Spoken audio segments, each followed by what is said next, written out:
The morning sun streamed down on the manicured lawns of Willow Creek, a quiet suburb half an hour outside of Boston.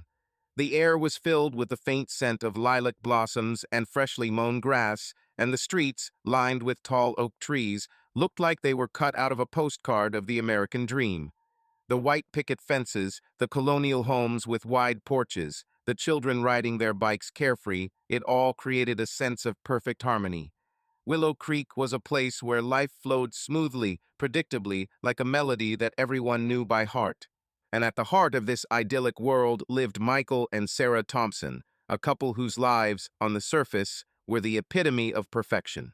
Michael was 34, and he had that casual masculinity that made people trust him on sight. His light, sun-bleached hair always looked as if he had just run his hand through it at the end of a long day at work.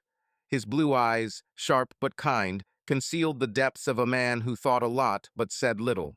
Michael worked as a senior financial analyst at a large Boston firm, a job that required long hours but brought a steady income and a sense of accomplishment. He was meticulous, sometimes obsessive, and found pleasure in putting order into chaos, whether it was numbers on a spreadsheet or the minutiae of everyday life.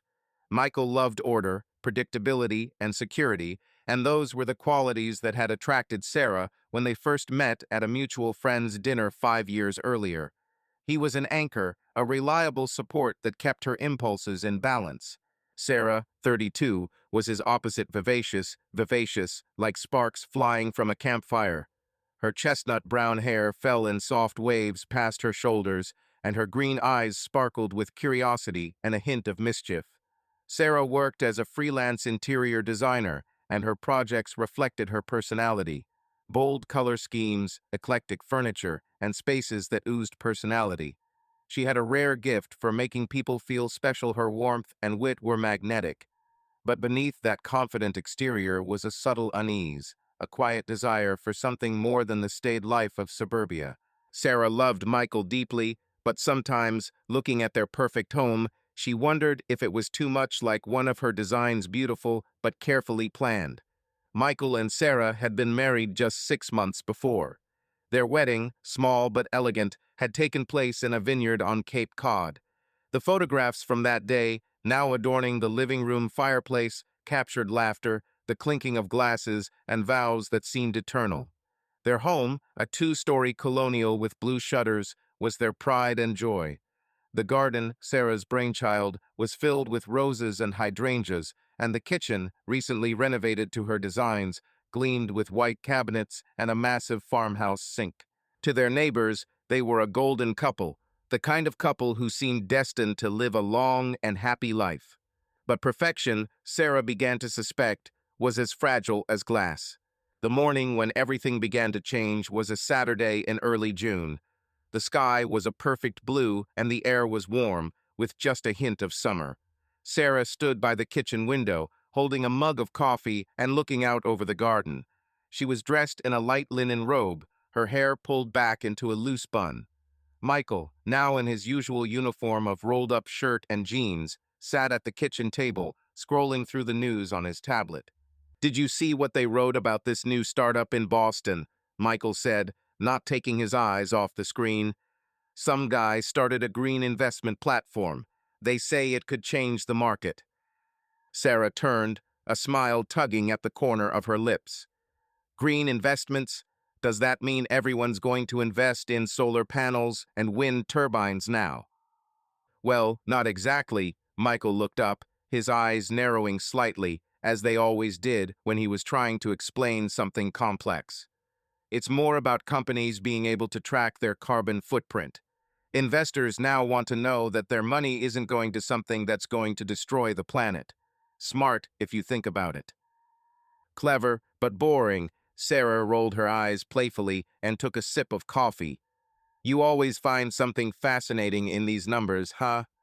"You always find something boring in things that make money," Michael retorted with a slight grin.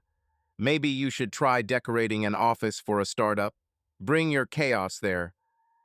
"Chaos," Sarah laughed, setting her mug on the table and sitting down across from him. "My chaos is art, Michael. You just don't understand how inspiration works." He smiled, but there was a hint of weariness in his eyes. Conversations about her work always ended in light teasing, but Sarah sensed that Michael did not always understand her passion for creativity. For him, life was a system in which everything had to have its place. For her, it was a palette in which colors could be mixed at will. Their morning conversation was interrupted by the sound of a truck pulling up.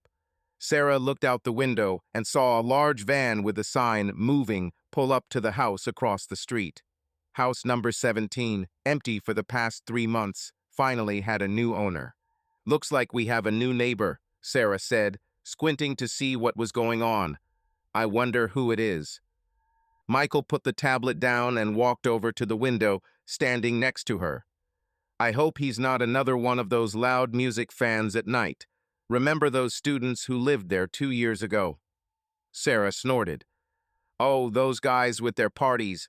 I can still hear their boom, boom, boom in my sleep." They laughed, but Sarah's curiosity had already taken hold. She watched as boxes were unloaded from the van, and then he appeared, a man in his 40s, tall, with dark hair slightly streaked with gray. He wore a simple white t-shirt and jeans, but there was a confidence in his movements, almost a magnetism. He said something to the movers, and they laughed, after which he took hold of one of the boxes himself, lifting it easily despite its considerable weight. "Well, he doesn't look like a student," Sarah muttered, not looking away. Michael glanced at her. "Already checking out the new neighbor? Maybe I should be jealous." "Oh, please," she nudged him. "I'm just curious. This is Willow Creek. A new neighbor is the event of the year." By midday, Sarah's curiosity was at its peak. She decided that the best way to get to know her new neighbor was to take the initiative. Using her talent for turning any situation into an opportunity to socialize, she baked a batch of lemon muffins, her signature recipe that always raved about her friends. After packing them in a pretty box, she headed to number 17. The door was ajar, and sounds of unpacking could be heard from inside, the rustling of boxes, the light clink of dishes. Sarah knocked, feeling a little nervous, as if she were the heroine of a novel setting out to meet the unknown. "Hey, hello," she called, peering inside. The man she had seen that morning appeared in the doorway. Now that she was standing closer, she could see him better. His face was attractive, but not classically handsome. Rather, there was something magnetic, alive about it. Deep brown eyes, a light stubble, and a smile that seemed to hide a dozen stories. He looked like a man who had seen the world, but still retained a spark of curiosity. "Oh, hi," he said, wiping his hands on his jeans. "You must be one of the neighbors?" "Yes, I'm Sarah," she said, holding out a box of cupcakes. "I live across the street with my husband, Michael. I figured the best way to welcome my new neighbor was to bribe him with baked goods." He laughed, and his laugh was warm, almost infectious. "Excellent strategy. I'm Eric Larson." He took the box and peered inside. "Lemon? Seriously, you already know my weak point." "A happy coincidence," Sarah smiled, feeling the tension drain away. "Welcome to Willow Creek. It's quiet here, but sometimes that's for the best." "Quiet is what I need," Eric said, leaning against the door frame. "The last couple of years have been, shall we say, eventful. Figured the suburbs would be a chance to slow down a bit." "Oh, that sounds like a story." Sarah tilted her head slightly, her curiosity flaring up again. "If it's not a secret, what do you do?" "No secret," he shrugged, but there was a sparkle in his eyes. "I'm an entrepreneur. I work in startups, mostly in tech. The last project was in artificial intelligence, but it's a long story. And you?" "I'm an interior designer," Sarah replied, feeling the conversation flow easily, almost naturally. "I love turning houses into places you want to live. Although, to be honest, sometimes I miss the chaos of big cities." "Ha, I get it," Eric nodded, his smile widening a little. "Boston's not far, but this is like another world. I feel like I'm in some suburban sitcom." Sarah laughed. "Oh, right, just no dramatic plot twists, I hope." "Well, that depends on the neighbors," Eric winked, and there was something playful in his tone, but not over the line. They chatted for a few more minutes about the weather, about where the best coffee was in Willow Creek, about how Eric hadn't figured out where his trash cans were yet. Sarah sensed that he was the kind of person who was easy to talk to, but at the same time there was something mysterious about him, like he was keeping a part of himself behind a veil. When she returned home, Michael met her in the living room with a questioning look. "So, how is our new neighbor?" he asked, putting down the book he was reading. "Eric, he seems like a normal guy," Sarah said, trying to sound casual. "Entrepreneur, something about artificial intelligence, and he likes lemon cakes." Artificial intelligence? Michael raised an eyebrow. "Sounds like someone I could talk to about work." "Oh no," Sarah poked him playfully in the shoulder. "You're not turning him into your new financial statement friend. Let him unpack the boxes first." Michael laughed, but Sarah noticed his gaze lingering on her a little longer than usual. She shrugged it off, but deep down she felt a little twinge, a premonition that Eric Larson's arrival in Willow Creek was more than just a change of neighbors. Later that evening, Sarah decided to have a small dinner in the backyard. It was her idea to gather some neighbors to introduce Eric to the local community. Michael, as always, supported her, although not without a little skepticism. "Are you sure you want to throw a party for a guy we met once?" he asked, helping her set the table on the veranda. "It's not a party," Sarah rolled her eyes as she set down the plates. "It's just dinner. Besides, it's a Willow Creek tradition. New neighbors are a reason to get together." "A tradition you just made up," Michael teased, but his tone was warm. By 6 o'clock, the Thompsons' backyard had transformed into a cozy space. Strings of warm lights hung over the table, steaks sizzled on the grill, and a bowl of fresh salad sat in the center. A few neighbors had arrived. The Millers, an elderly couple who had lived in Willow Creek for ages, and Linda, a single mother of two whose energy rivaled Serena's. Eric was the last to arrive, holding a bottle of red wine and the same charming smile. "I hope I'm not too late," he said, handing the bottle to Sarah. "This is my contribution to your warm welcome." "Oh, you're already winning points," Sarah replied, accepting the bottle. "Come on in, everyone's here." The dinner was light and casual. Eric quickly found common ground with his neighbors, telling stories about his travels through Europe and Asia, and how he once almost got stuck at the airport in Singapore because of a hurricane. His stories were vivid, full of detail, and Sarah found herself listening to him with genuine interest. "So you are a man of the world," Linda said, pouring herself some wine. "What brings you to our quiet corner?" Eric smiled slightly, but his gaze grew serious for a moment. "Let's just say I needed a break. The last startup, it took a lot out of me. Plus, the divorce. Sometimes you just want to start over." Sarah felt a slight awkwardness in the air, but Eric quickly changed the subject, asking the Millers about how Willow Creek had changed in the last 20 years. The conversation flowed easily again, but Sarah couldn't help but think that there was something about Eric that he wasn't revealing yet. Michael, as always, was reserved but polite. He asked Eric questions about his work, and soon they were engaged in a discussion of technology trends. Sarah watched them, feeling an odd combination of relief and unease. Eric was charming but not intrusive, and yet something about his presence made her heart beat a little faster. After the guests had left and Michael was clearing away the dishes, Sarah went out into the garden to breathe in the night air. She looked up at the stars, trying to figure out why the arrival of a new neighbor had shaken her so. It was just dinner, just a new person in their lives. But somewhere deep inside, she knew Willow Creek would never be the same again. The sun was setting, turning the sky over Willow Creek warm shades of orange and pink. The evening air was soft, with a hint of cut grass and the distant smoke of someone's barbecue. The lights were on in the Thompson house, but the living room was unusually quiet. Michael sat on the couch, scrolling through a report on his laptop, his brows drawn together in his usual expression of concentration. Sarah stood at the kitchen island, thoughtfully chopping vegetables for dinner, but her movements were mechanical, as if her mind were elsewhere.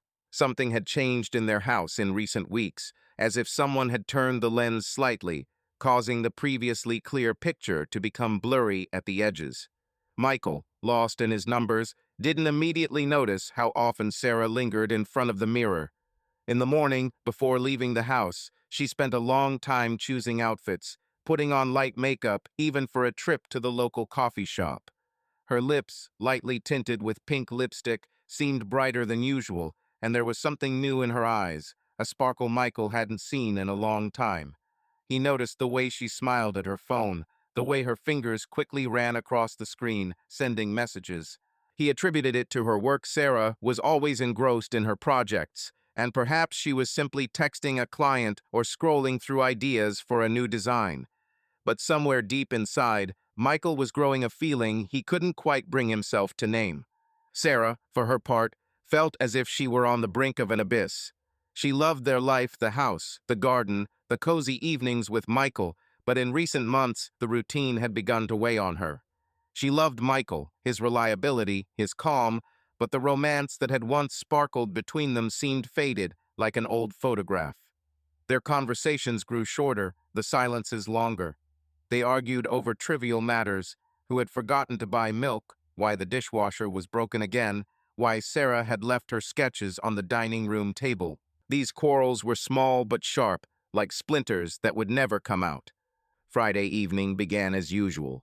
Michael returned from work later than he had promised, and Sarah, who had already finished cooking shrimp pasta, greeted him with mild irritation. "You're late again," she said, without turning from the stove. Her voice was even, but there was a subtle tang to it. Michael took off his jacket and hung it over the back of his chair. "Sorry, Sar. We had an urgent call with a client. They decided to change their strategy at the last minute again." Of course, Sarah threw the wooden spoon into the sink a little louder than necessary. "It's always urgent." Michael sighed, feeling the familiar tension tighten in his chest. He walked over to her, trying to ease the situation. "Hey, let's not do this. I apologized. Want me to help with dinner?" "Everything is ready," she answered, finally turning to him. Her eyes were tired, but there was a hint of challenge in them. "It's just, you could have warned me. I've been waiting for you for an hour." "I texted you," Michael frowned, taking out his phone. "Here, at 5:30, you didn't answer." Sarah rolled her eyes, drying her hands on a towel. "Michael, one text half an hour before you were supposed to be home is not a warning. It's a notification." He opened his mouth to protest, but thought better of it. Instead, he simply nodded and headed to the fridge for a bottle of water. "Okay, you're right. I'll try again next time." Sarah looked at him, feeling her irritation give way to something heavier: disappointment. She wanted to say something else, but the words stuck in her throat. Instead, she silently began setting the table. Dinner passed in near silence. Michael tried to bring up the new project at work, but Sarah responded in monosyllables, her mind elsewhere. After dinner, she retired to her small home studio where she usually worked on sketches, and Michael stayed behind to clear away the dishes. He noticed her picking up her phone again, her lips twitching into a small smile as a new message flashed across the screen. He didn't ask who it was. He didn't want to know, or maybe he was afraid. The next morning, Sarah woke up earlier than usual. She slipped out of the bedroom, trying not to wake Michael, and went down to the kitchen. After making coffee, she went out into the backyard, where the morning air was fresh and cool. She loved these moments of solitude, before the world had time to fill with noise. But today her thoughts were restless. She thought about Eric, their new neighbor, whose charisma and ease of communication had left a mark on her. Their conversations, short but lively, were a breath of fresh air. He was not like Michael, who was always so predictable, so safe. Eric spoke of the world with a kind of greed, as if each story he told were part of a great adventure. And Sarah, without realizing it, began to find herself looking forward to these meetings. Her phone vibrated, and she glanced at the screen. It was a text from Eric. "Hey, Sarah, do you know where I can get some decent paint around here? I want to repaint my living room, but the local stores have a 90s selection. She smiled, feeling a warmth in her chest. Her fingers quickly ran across the screen. Good morning. Yeah, there's this shop downtown called Color Haven. They have tons of shades, and they can mix anything. Want me to show you where it is? The answer came almost instantly. Hello, you are my savior. If it's not too much trouble, let's go. I'm a complete layman at this, and you seem to know your stuff. Sarah froze, staring at the screen. It was just a trip to the store, nothing special. But something about the suggestion made her heart beat faster. She replied, Okay, let's do 11. I was just about to go into town. She put the phone down, feeling a little guilty.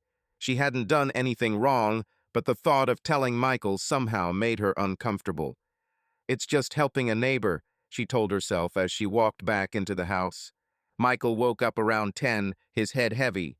It had been a restless night, with their fight from the night before lying in his head for a long time. He went downstairs, expecting to find Sarah having her morning coffee, but the kitchen was empty. There was a note on the table. Out of town on business. Back for dinner. Love S.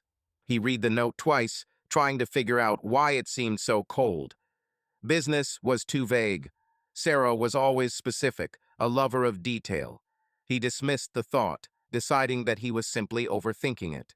But as he began to make breakfast, his gaze fell on the mirror in the hallway. It was tilted slightly, as if Sarah had been standing in front of it for a long time again, fixing her makeup. He remembered how last week she had put on her favorite dress, the green one she wore only for special occasions just to get coffee. Michael shook his head. He wasn't a jealous person, but something about these little things was beginning to bother him. By midday, Sarah was back, her cheeks slightly flushed from her walk. She walked into the house, holding a bag from the coffee shop and smiling wider than usual. "Where have you been?" Michael asked, trying to keep his voice neutral. He was sitting at the kitchen table with his laptop, but his eyes were watching her closely. "Oh, just in town," Sarah said, setting the bag down on the table. "I stopped at a coffee shop, then stopped at Color Haven. Eric asked me to help him pick out paint for his living room." "Eric?" Michael raised an eyebrow, his tone becoming slightly sharper. "The new neighbor, Eric?" "Yes," Sarah turned to him, her voice light but wary. "He just moved in, doesn't know anything about the local shops. I was just helping." "I see," Michael nodded, but his fingers tightened slightly around the handle of his mug. "Are you his personal guide to Willow Creek now?" Sarah frowned, feeling the tension in the air. "Michael, this is just neighborly help. What's with that tone?" "Nothing," he shrugged, but his gaze was hard. "It's just weird that you suddenly decided to spend the morning helping a guy we barely know." "Oh my God," Sarah rolled her eyes, crossing her arms over her chest.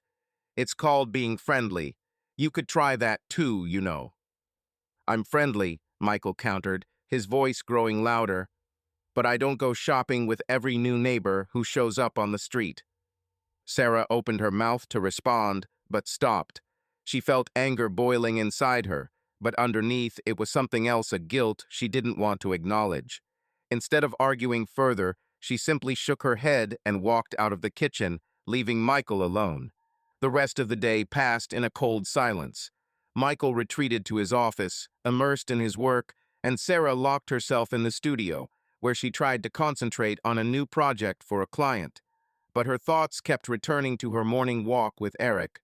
They spent almost an hour in the shop, discussing not only paints, but everything from their favorite books to their travels. Eric told her about his trip to Morocco, how he got lost in the labyrinth of Fez and found a small tea house where an old man taught him how to play a local board game.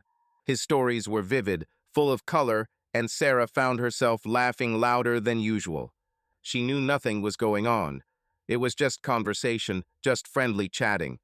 But then why hadn't she told Michael about Eric asking her to come over next week to see how the paint was looking on the walls?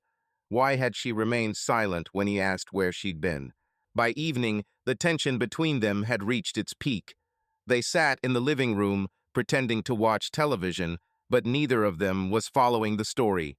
Finally, Michael couldn't take it anymore. "Sarah," he began, turning off the television. "Can we talk?" She turned to him, her face wary. "About what?" "About us." He rubbed his temples, as if trying to collect his thoughts.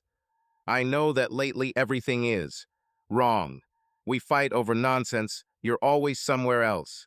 I just want to understand what's going on." Sarah felt her throat tighten.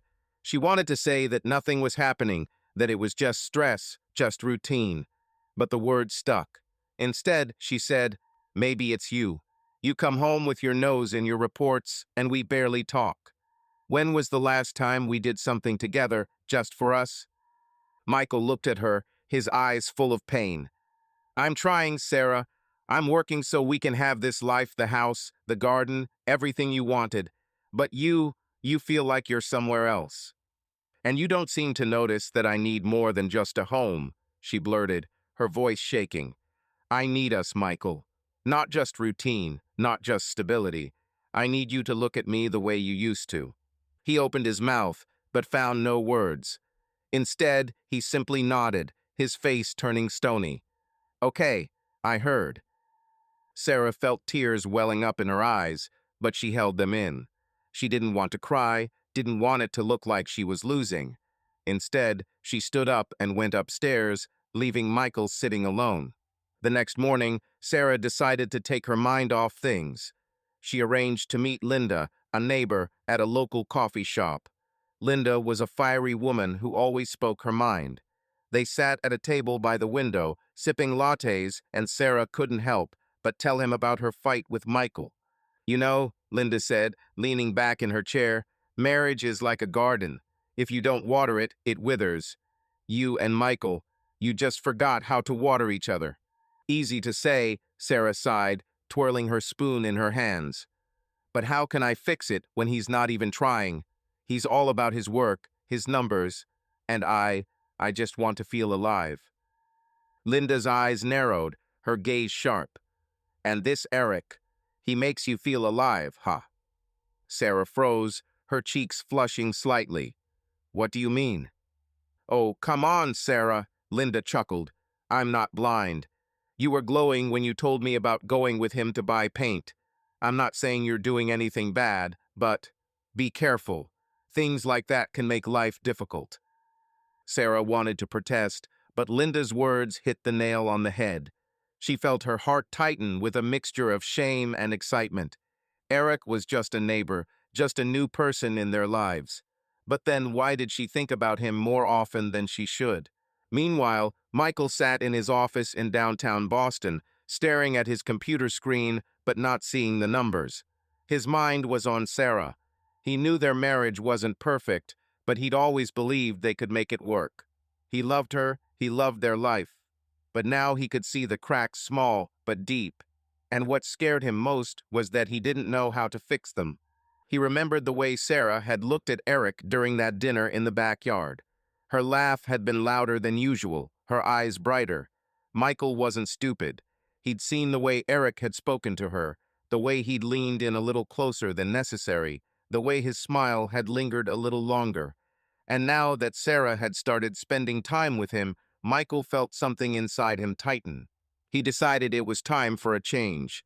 Maybe Sarah was right, they needed more romance, more moments that would remind them why they were together. He opened his calendar and started looking for weekend ideas. Maybe a trip out of town, or dinner at the restaurant they'd been to on their first date. He wanted to recapture that spark they'd once had. But deep down, he knew that one trip might not be enough. By the end of the week, Sarah had received another text from Eric. "The paint went on perfectly. Want to come over and take a look? I can buy you a coffee for your help." She stared at the screen, feeling her fingers hover over the keyboard. It was just coffee, just a neighborly gesture. But she knew that if she went, it would be a step into the unknown. Still, she wrote back, "Sounds good. Tomorrow morning?" When she went to bed that night, Michael was already asleep, his back to her. She watched his silhouette in the darkness, feeling her heart torn between duty and desire. Willow Creek, their perfect suburb, no longer felt so safe. The cracks in their lives were widening, and Sarah wasn't sure she could stop them. Summer was in full swing in Willow Creek, and the suburban streets were green. The days were getting longer, and the evenings were getting warmer, but the air in the Thompson house was still cool, as if an autumn wind had crept into their living room. Michael and Sarah tried to act normal, but their conversations were like thin ice, every word threatening to crack it. Michael, always so rational, tried to convince himself that their arguments were just a phase, a lull they would get over. But deep down, he felt like something was slipping through his fingers, like sand that he couldn't hold on to. Sarah, for her part, was at a crossroads. She didn't want to admit that her thoughts kept returning to Eric. His ease, his stories, his ability to see her not just as Michael's wife, but as a woman with dreams and passions, awakened long-forgotten feelings in her. She convinced herself that it was just friendship, that she was simply helping her new neighbor get settled. But every time her phone vibrated with a new message from Eric, she felt her heart beat a little faster. Monday morning began with the usual bustle. Michael had left for the office early to prepare for an important presentation. Sarah had stayed home, working on sketches for a new client, the owner of a small gallery in Boston who wanted to renovate his space. She sat at her desk, surrounded by pencils and sheets of paper, but her mind kept wandering. Eric had written again last night, asking if they could meet at a coffee shop to discuss an idea for his living room. "You're a pro," he'd written, "and I don't want to ruin the walls with silly decor." Sarah had agreed without hesitation, and now, as she looked at her sketches, she found herself thinking not about the gallery, but about what to wear to the meeting. By 10 o'clock, she was in downtown Willow Creek at Bean and Brew, a cozy place with wooden tables and the smell of freshly brewed espresso. Eric was waiting for her by the window, casually leafing through an interior design magazine. He was wearing a navy blue shirt, the sleeves rolled up to his elbows, and his smile was as warm and slightly mischievous as ever. "So, designer of the year," he said, pushing the magazine aside as Sarah approached. "Ready to save my living room from disaster?" Sarah laughed, sitting down across from him. "You're being overdramatic. They're just walls, Eric. Although, judging by your taste in paint, you really do need help." "Hey, I chose that paint on your advice." He pretended to be offended, but his eyes were sparkling. "Okay, show me what you came up with." Sarah pulled out her tablet and opened up some sketches she'd prepared the day before. She began to explain her ideas, a mix of warm tones with natural wood accents, minimalist shelves, a few bright details to liven up the space. Eric listened attentively, sometimes asking questions, sometimes poking fun at her choice of two trendy light fixtures. The conversation flowed easily, and Sarah felt freer than she did at home. With Eric, there were no pauses, no tension. He looked at her as if every word mattered. "You know," Eric said, sipping his coffee, "I always thought design was just about how to place a sofa. But you make it into an art form. How did you even get into this profession?" Sarah smiled, feeling the warmth of his words. "It's a long story. When I was a kid, I used to rearrange the furniture in my room, much to my parents' horror. Then I realized I could create spaces that made people feel alive. It's like telling a story, only without words." "Well said." Eric leaned a little closer, his voice becoming quieter. "And what's your story, Sarah? I know you as a neighbor, as a designer, but who are you really?" The question caught her off guard. She wanted to laugh it off, but something in his eyes made her answer honestly. I'm just a person trying to figure out what she wants. Sometimes I think I'm doing everything right, the house, the job, Michael. But sometimes, I don't know, like something's missing." Eric nodded, not looking away. "I understand. After the divorce, I also wondered who I was without all this, without the business, without the marriage. Sometimes you have to get lost to find yourself." Sarah felt her throat tighten. She wanted to say something, but at that moment the door of the coffee shop rang, and she turned around automatically. Her heart sank. Michael was standing in the doorway. Michael hadn't planned to stop by Bean and Brew. He'd just been planning on grabbing coffee on the way to the office, but the presentation had been rescheduled, and he had an open window. When he saw Sarah and Eric, he froze, as if he'd hit an invisible wall. They were sitting by the window, their heads tilted toward each other, and Sarah was smiling at him in a way she hadn't in a long time. Michael felt his stomach clench, but he forced himself to step forward. "Sarah?" His voice was calm, but there was a subtle tension in it. Sarah flinched, her eyes widening. "Michael, what are you doing here?" "I thought I'd grab a coffee," he shrugged, trying to look casual. His gaze slid to Eric, who leaned back in his chair with a slight smile. "And you?" "Oh, Eric and I are discussing a project." Sarah quickly turned to her tablet, as if trying to prove her point. "He wants to update the living room, and I'm helping with ideas." "Yeah," Eric nodded, his tone friendly but confident. "Sarah's a genius. I'd be drowning in furniture catalogs without her." Michael forced a smile, but his lips barely moved. "I see. Well, I won't disturb you. See you at home, Sar."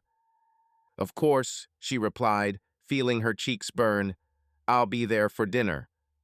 Michael nodded, ordered a coffee, and walked out without looking back.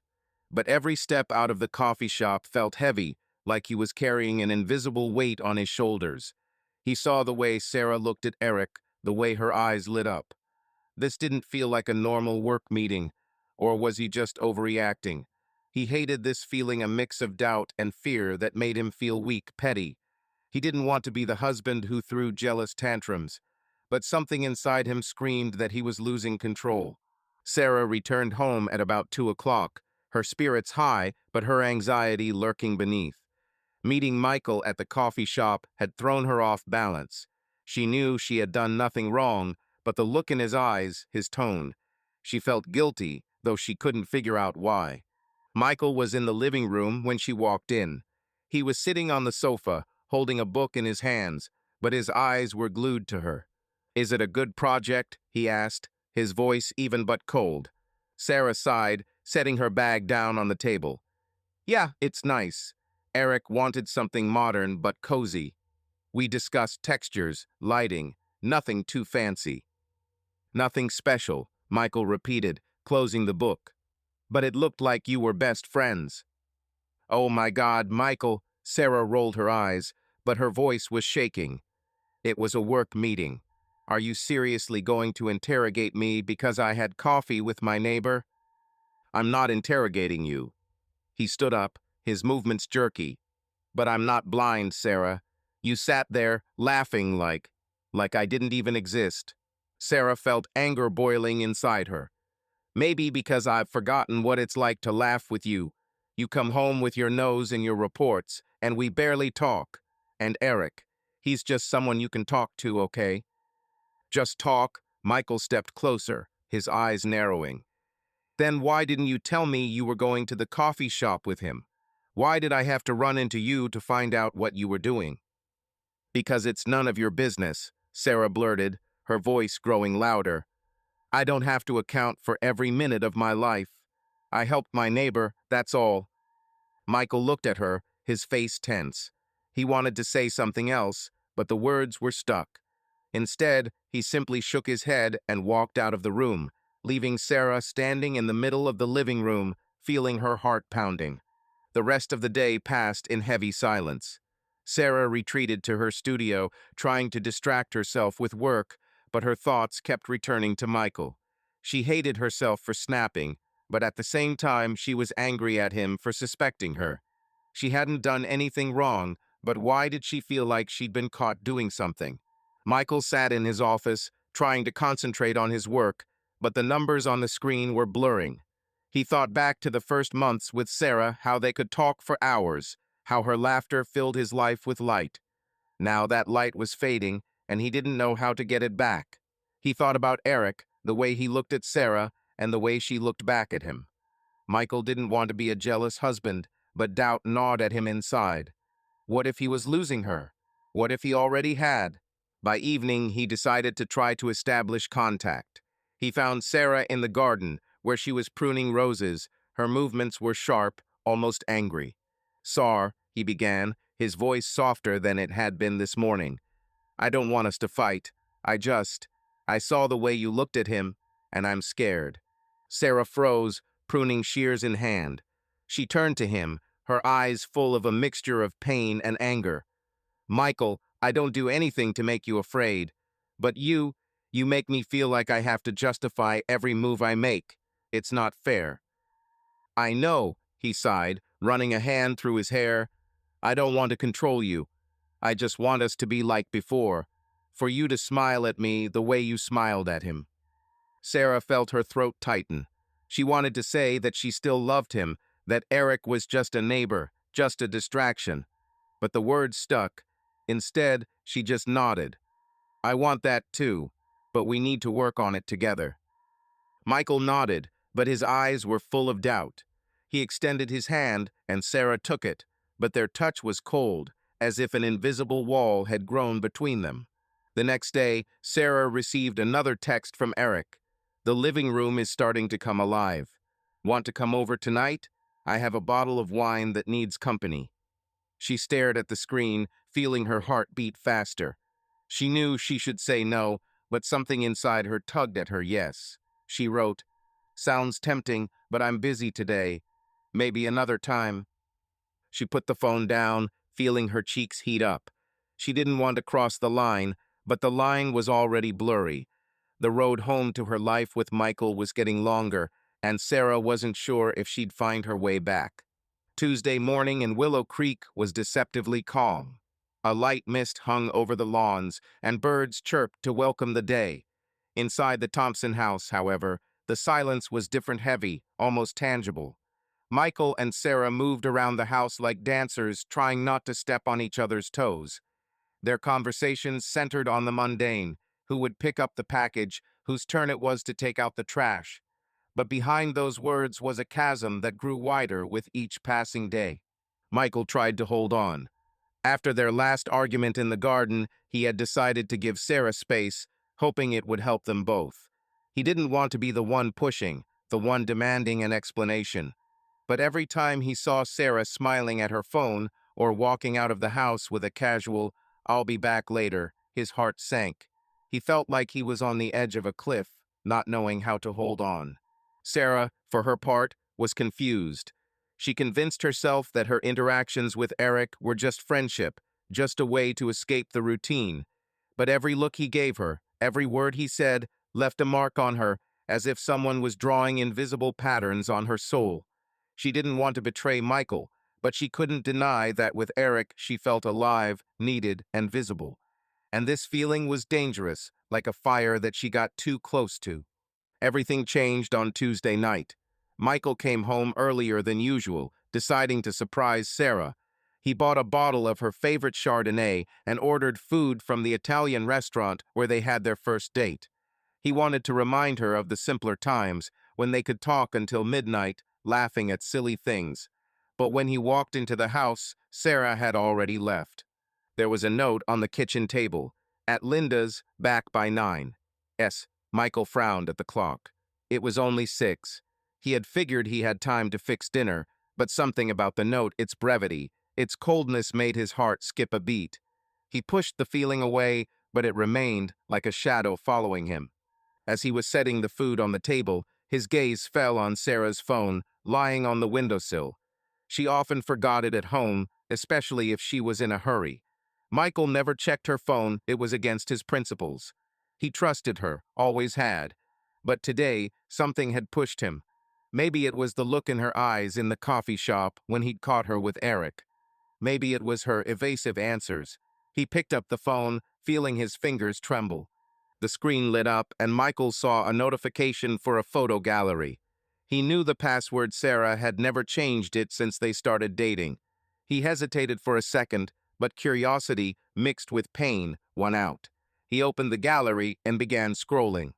At first, they were ordinary pictures: her sketches, flowers in the garden, a cup of coffee from Bean and Brew. But then he came across a series of photographs that stopped him in his tracks. They were from a party, not at Linda's house, but somewhere else. In one of the pictures, Sarah was laughing, holding a glass of wine, her hair loose and her eyes sparkling. Eric was standing next to her, his arm draped over the back of her chair, his smile that warm, slightly mocking smile that seemed meant only for her.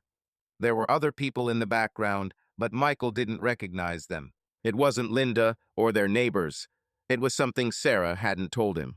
He felt the blood rush to his temples. His fingers tightened around his phone, and he forced himself to put it down. He didn't want to be the one going through her things, but now he couldn't shake the image of Sarah and Eric sitting so close, laughing so freely. When was the last time she'd laughed like that with him? Sarah returned home promptly at 9, as promised. She walked into the living room, her cheeks slightly flushed, and in her hands was a bag containing several books on design that she had apparently borrowed from Linda. When she saw the table set and the bottle of wine, she froze. "Michael, what is this?" she asked, her voice surprised but wary. "I thought it would be a surprise," he said, trying to keep his tone light. He stood at the table, holding a glass, but his eyes were watching her carefully. "I wanted us to spend the evening together, like Linda's." Sarah nodded, setting her bag down. "Yeah, fine." She showed me a couple of new design books. We chatted for a while. "We were chatting," Michael repeated, his voice a little sharper. He hadn't meant to start a fight, but the words had slipped out. "What was that party last week? You didn't mention it." Sarah froze, her eyes narrowing. "What party?"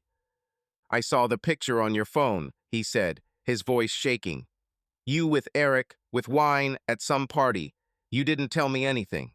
Sarah felt her heart pound. She remembered that night of Friday night when Linda had invited her to an impromptu get-together at a friend's house in Boston. Eric was there because Linda had invited him to get involved with the community. It wasn't a secret, but Sarah hadn't mentioned it to Michael because she didn't want to explain why she was having so much fun. Why did she feel free? "Have you checked my phone?" Her voice was low, almost threatening. "Seriously, Michael." "I didn't check." He raised his hands, as if defending himself. "I just saw the notification and opened the gallery. And there you were, with him, at a party I knew nothing about. Why didn't you tell me?" "Because it's none of your business." Sarah stepped toward him, her eyes blazing. "It was just a meeting at Linda's friends. There were a lot of people there, not just Eric. Are you going to follow me like some kind of detective now?" "I don't spy." Michael raised his voice, his patience snapping. "But I'm your husband, Sarah. I have a right to know where you've been, who you've been with. Especially when you're sitting there with that guy like I don't even exist to you." "Oh my God," Sarah rolled her eyes, crossing her arms. "You're being too suspicious. It was just a party. I don't have to account for my every move. Don't you trust me?" Michael looked at her, his face tense. He wanted to say that he trusted her, that he always had, but the words caught in his throat. Instead, he said, "I don't know, Sarah. I don't know what to think anymore." She opened her mouth to reply, but stopped. Instead, she simply shook her head and went upstairs, leaving Michael standing in the middle of the living room.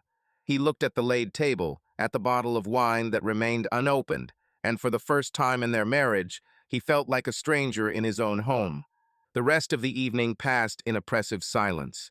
Sarah locked herself in her bedroom, pretending to read one of Linda's books, but her mind was elsewhere.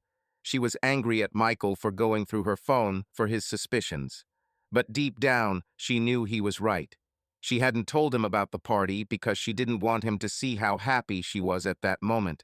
She didn't want to explain why Eric made her feel differently. Michael stayed downstairs, sitting on the couch with a glass of whiskey he rarely took out. He replayed the pictures he had seen in his mind. Sarah, laughing, with a glass of wine. Eric, sitting so close. He hated himself for feeling this jealousy, but he couldn't stop. He remembered their wedding, their vows, their plans for the future. Now it all seemed distant, like someone else's life. The next day, Sarah left the house early without a word. Michael watched her go, her figure disappearing around the corner of the street, and felt something inside him crumble. He didn't know how to fix it, but he knew he couldn't just stand by and watch their marriage fall apart. That evening, he decided to give it another try. He found Sarah in the garden, sitting on a swing, looking at the stars. Her face was tired, but there was determination in her eyes. "Sar," he began, sitting down next to her. "I don't want us to live like this. I don't want any arguments, any suspicions. I just want to understand what's going on." Sarah looked at him, her eyes hard. "Michael, I don't know what you need. Do you want me to be the Sarah who's always home, always waiting for you? I can't be that. I need, I need more." "More than what?" His voice was quiet, but full of pain. "Me or him?" Sarah flinched, but didn't look away. "This isn't about Eric. This is about us. We lost something, Michael, and I don't know how to get it back." He nodded, feeling his throat tighten. "Then let's try, together." She looked at him, and for a moment there was a glimmer of hope in her eyes. But then she looked away, and Michael realized that this conversation was just another secret sign he couldn't figure out yet. Wednesday morning in Willow Creek greeted Michael with gray skies, as if the weather were adjusting to his mood. Fog hung over the streets, muffling sounds until even the familiar chirping of birds seemed distant, like an echo of someone else's life. The Thompson house was quiet, not the comfortable silence of intimate relationships, but a heavy silence, thick with unspoken words. Michael and Sarah moved through the house like ghosts, avoiding each other. Their conversations were limited to short phrases. "Have you bought the milk?" or "I'll be late." Each of them sensed their marriage was falling apart, but neither was willing to take a step to stop it. Michael was exhausted. He had tried to keep his cool after the argument over the party photos, but every look in Sarah's eyes, every evasive sentence she said, cut into him like shards of glass. He hated himself for being suspicious, for being the kind of person who snooped through her phone, but he hated the feeling that he was losing her even more. Sarah, for her part, was on edge, irritated by his wariness, but she couldn't deny that her own actions were giving him cause for doubt. She didn't want to admit that her frequent encounters with Eric went beyond being neighbors, but every time she saw his name on her phone, her heart beat faster. Everything changed on a lunch break when Michael stopped at a downtown Boston coffee shop to meet a colleague, Ben. Ben was an old friend from college, straightforward, with a wicked sense of humor and a habit of telling the truth. They were sitting at a table by the window, sipping coffee, when Ben casually mentioned something that would turn Michael's world upside down. "Listen," Ben began, taking a bite of his sandwich. "I was in Willow Creek the other day, stopping by a client. And I saw your Sarah. She was coming out of that new guy's house, Eric or something. They were chatting, laughing. I thought maybe she was doing some renovations for him." Michael froze, his fingers gripping the cup so tightly it almost cracked. "When was this?" he asked, trying to keep his voice even. "A couple of days ago," Ben shrugged, not noticing the tension in his friend's eyes. "Friday night, I think. She was with some folders, but she looked, happy.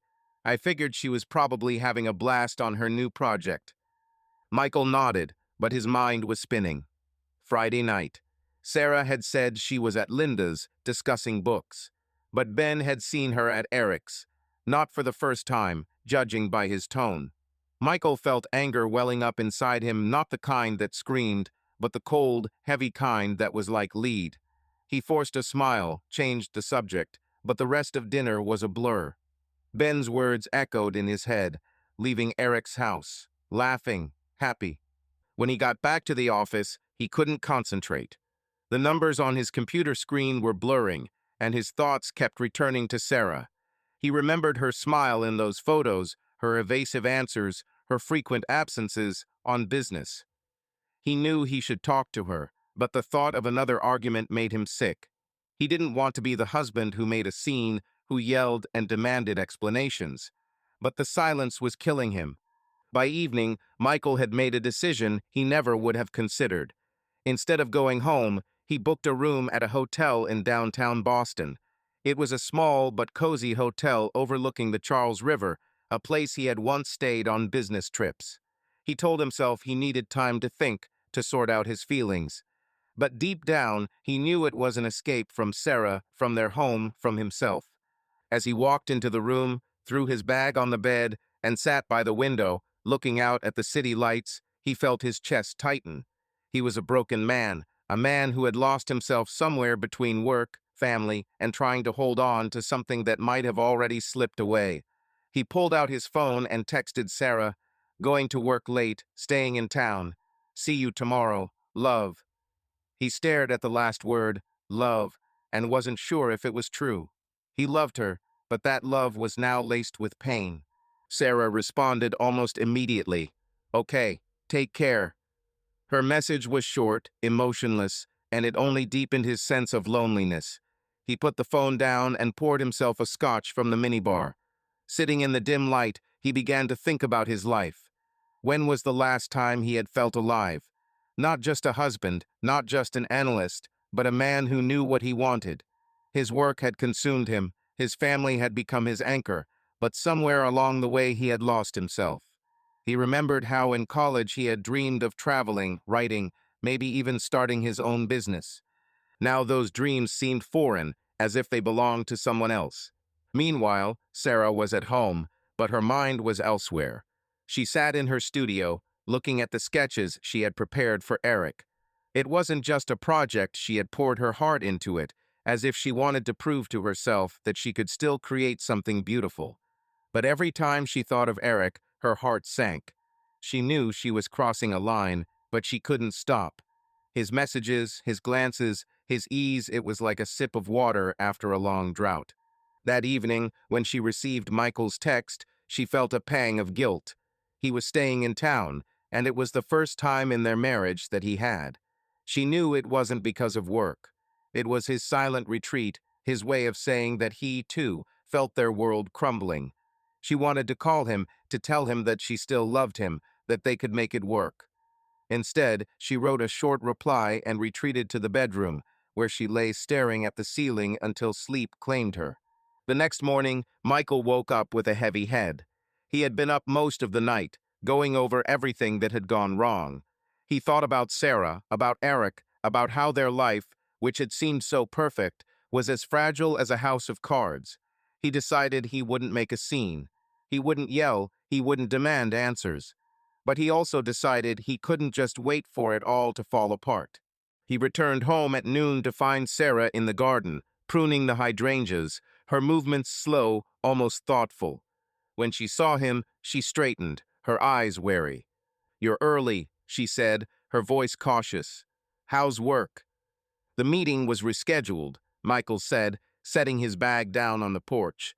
He looked at her, trying to find the Sarah he knew in her face. "Sar, we need to talk." She sighed, putting down the pruning shears. "Michael, if this is about Eric again—" "It's not about him," he interrupted, though his heart sank at the mention of the name. "It's about us. I spent the night in a hotel because I didn't know how to get back here. I look at our home, our life, and I feel like I'm a stranger. I don't know how we got here." Sarah looked at him, her eyes filling with tears, but she held them in. "Michael, I don't know either. I don't want us to be like this. But you're always in your work, in your numbers. And I'm just trying to find myself." "And you find yourself with him?" The words escaped before he could stop them. "Ben saw you at Eric's. On Friday, you said you were at Linda's." Sarah froze, her face pale. "It was a project, Michael. I helped him with the design. Are you starting again?" "I'm not starting." His voice was quiet, but full of pain. "I just want the truth. You visit him often, Sarah. This isn't just a project, and you know it." She opened her mouth to protest, but the words stuck. Instead, she simply shook her head. "I don't want to fight. If you don't trust me, that's your problem." Michael looked at her, feeling something inside him break. "This isn't about trust. This is about me losing you, and I don't know how to stop it." Sarah didn't answer. She simply turned and walked into the house, leaving Michael standing in the garden. He watched her retreating figure, their perfect home, and realized that he didn't know who he was anymore. A broken man, lost in an attempt to hold on to something that might already be lost. The sun was rising over Willow Creek, bathing the suburb in soft golden light. The Thompson house was quiet, but it wasn't a comfortable quiet. It was a taut, wire string-like silence that was ready to snap at the slightest touch. Michael stood by the kitchen window, holding a mug of cold coffee, looking out at the garden where Sarah had trimmed the hydrangeas the day before. The image of her disappearing around the corner of the street still lingered in his mind, like a still from a movie he couldn't turn off. He knew their marriage was falling apart, and after his lonely night at the hotel, he knew he didn't want to be a victim anymore. He didn't want to scream or blame or demand the truth. Instead, he decided to do something he hadn't done in a long time, take himself back. Michael felt broken, but there was something liberating about that brokenness. He was tired of being the husband who worked and waited for Sarah to come home to him. He was tired of being the man whose life revolved around an office and a home where he felt like an outsider. That night, sitting in the hotel room and looking out at the lights of Boston, he remembered who he had once been, the young man who dreamed of making things with his hands, who laughed with his friends until the early hours, who lived not for stability but for passion.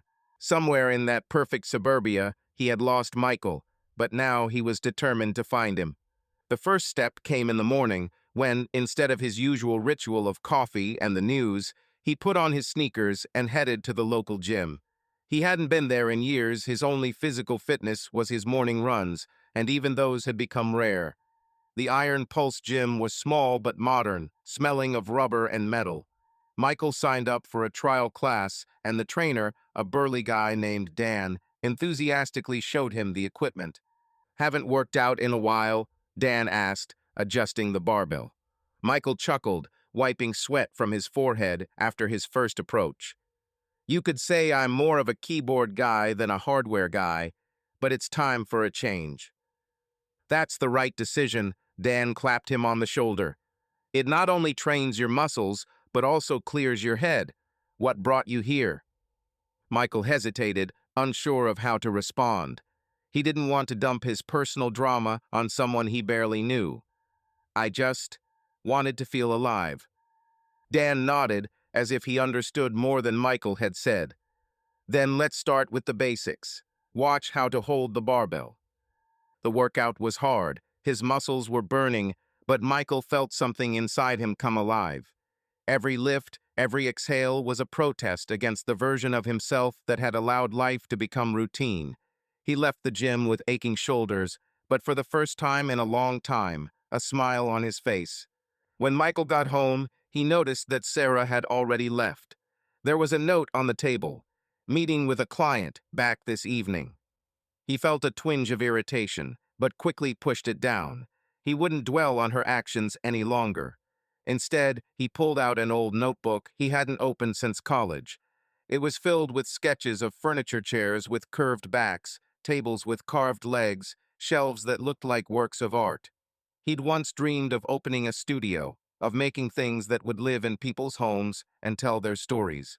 Working as an analyst had swallowed that dream, but now he felt ready to reclaim it. He sat down at his laptop and began searching for information about local workshops, tools, and wood suppliers. His fingers flew across the keyboard, and ideas began to form in his head. Maybe he could start small, make a chair or a coffee table. He remembered helping his father in the garage as a child, how the smell of wood shavings and the sound of the saw filled him with joy. This was what he had lost and what he wanted to get back. By lunchtime, he had arranged to meet the owner of a small carpentry shop in the neighboring area. The owner, an older man named Frank, was surprisingly friendly. "So you want to start from scratch?" Frank asked, looking at Michael over his glasses. They were standing in his workshop, which smelled of varnish and wood. Workbenches were filled with blanks, and tools lined the walls. "Yes," Michael nodded. "I'm not a pro, but I have some ideas. I want to try." Frank chuckled, but his eyes were kind. "Ideas are good, but furniture is about patience. Wood doesn't forgive mistakes. Why did you decide that all of a sudden?" Michael shrugged, feeling his throat tighten. "Life has become too predictable. I want to create something, not just count numbers." "I understand," Frank smiled. "Okay, come on Saturday. I'll show you how to use a router. Then we'll see if you have any hands." Michael left the workshop with a feeling he hadn't felt in years. It was hope not that Sarah would come back to him, but that he himself could become the man he respected. That evening, Michael decided to take it a step further. He opened his phone contacts and found the number of Tom, an old friend from college. They hadn't spoken in over a year. Life, work, marriage had taken away Michael's time for friends. Tom was someone he could once talk to about everything from music to the meaning of life. Michael dialed his number, feeling a little nervous. Michael? Tom's voice was surprised, but warm. Dude, I thought you were off the radar. What happened? Oh, nothing, Michael chuckled, sitting on the couch in the living room. I just realized I haven't heard from you in a while. How are you? They talked for almost an hour. Tom told them about his new job, about his trip to Mexico, about how his dog ate half the couch. Michael laughed, feeling the weight of the last few weeks lighten. He told Tom about his idea for the workshop, about the gym, but he kept quiet about Sarah. It was too painful, too personal. Listen, Tom said at the end of the conversation, let's meet. Friday, at Old Oak. They still serve that beer you used to love there. Agreed, Michael replied, feeling his heart grow a little warmer. See you later. As he hung up, Sarah walked into the house. She looked tired, but her eyes were bright, as if she had just experienced something exciting. Michael noticed how she quickly put the phone in her bag, but he decided not to ask. Instead, he smiled. Good day, he asked, trying to keep his voice neutral. Sarah nodded, taking off her jacket. Yes, the client is happy with the sketches. And you? I signed up for a gym, he replied, watching her reaction. And, I'm thinking about going back to my old dream. I want to try making furniture. Sarah raised her eyebrows, her expression a mixture of surprise and curiosity. Furniture? Really? That's unexpected. Sometimes you have to change things up, he said, and his words hung in the air. He wanted to say something else, but decided against it. Instead, he stood up and headed for the kitchen. Want dinner? I ordered Thai food. Sarah looked at him as if trying to figure out what had changed. Yeah, that sounds good. Dinner was quieter than usual. They talked about small things, the weather, the new TV show they'd started watching. But Michael sensed that this was just the surface. There was a chasm beneath, and he didn't know how to bridge it. But for the first time in a long time, he didn't want to fill it with blame. He wanted to fill it with himself. The next day, Michael continued on his way. He spent the morning at the gym, feeling his body come alive with every movement. That afternoon, he stopped by Frank's shop, where Frank showed him how to operate a saw and a sander. Michael felt like a newbie, but every cut of wood, every smell of shavings brought him back to himself. That evening, he met Tom and another old friend, Kevin, at the Old Oak Bar. They sat at a corner table, sipping beer and reminiscing about old times. Michael laughed as he told the story of how he and Tom had once been stuck in an elevator for 3 hours, arguing over who was better, Nirvana or Pearl Jam. For the first time in months, he felt less like Sarah's husband and less like an analyst, more like Michael, a man who could be himself. You've changed, Kevin said, looking at him with a slight smile. I don't know what happened, but you look more alive. Michael shrugged, but his heart sank. Just trying to remember who I am. When he got home, Sarah was already asleep. He stood in the bedroom doorway, looking at her silhouette in the dark. He loved her, but he knew now that he couldn't live for her alone. He had to live for himself. This was a turning point not for their marriage, but for himself. And for the first time, he felt that maybe that was enough. Summer had reached its peak in Willow Creek, and the air was heavy with the sweet scent of linden blossoms and the warmth that settled over the suburbs like a soft blanket. The days passed slowly, but in the Thompson house, time seemed frozen, like water on a frozen lake. Sarah and Michael lived under the same roof, but their worlds were separate, separated by an invisible wall, cold and impenetrable. Each morning they exchanged brief conversations, like actors playing roles in a play that had long since lost its meaning. But in recent days, Sarah had begun to notice something new in Michael, a spark that had not been there before, and this discovery confused her, torn between what she felt for him and what drew her to Eric. Michael had changed. He was no longer the tired man who came home from work with his nose in his phone or his reports. Now he rose early, went to the gym, and spent his evenings tinkering in the garage, where he began to build his first chair, a rough one but full of character. His movements were more confident, his voice firmer, and there was a determination in his eyes that reminded Sarah of the Michael she had met 5 years ago. Back then, he had been full of ideas, dreaming of more than just stability. Now he seemed to be coming back to himself, and that made him attractive, too attractive for a woman whose heart had already begun to beat to a different rhythm. Sarah, on the other hand, felt herself losing control. Eric had become more than just a neighbor to her. His texts, his gentle touches on her arm when they talked, his gaze that seemed to see right through her, it was all like a drug.